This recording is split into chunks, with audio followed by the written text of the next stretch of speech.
Alam mo ba? BFF, bestie, tropa, freni, tol, pare, o sisi. Ilan lamang yan sa mga tawag natin sa ating mga kaibigan. Bukod sa ating pamilya, ang ating mga kaibigan ang isa sa ating mga sinasandalan. Mapaproblema man o kasiyahan, o kaya ay tsikahan. Pero alam mo ba na ngayong araw, July 30, ipinagdiriwang ang International Friendship Day?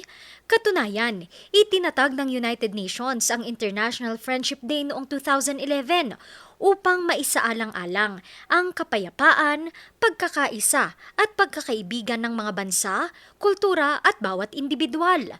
Layon din ng selebrasyon na ito na ipaalala ang kahalagahan ng pagkakaibigan sa pagresolba ng iba't ibang suliraning kinahaharap ng buong mundo gaya ng kahirapan, giyera at iba pa sa mapayapang paraan. Kaya naman ngayong International Friendship Day, ating alalahanin ang ating mga kaibigan na bahagi na ng ating mga buhay. Ipakita natin sa kanila sa kahit anong simpleng paraan na mahal natin sila at pinapahalagahan. Happy International Friendship Day! Ngayon, alam mo na!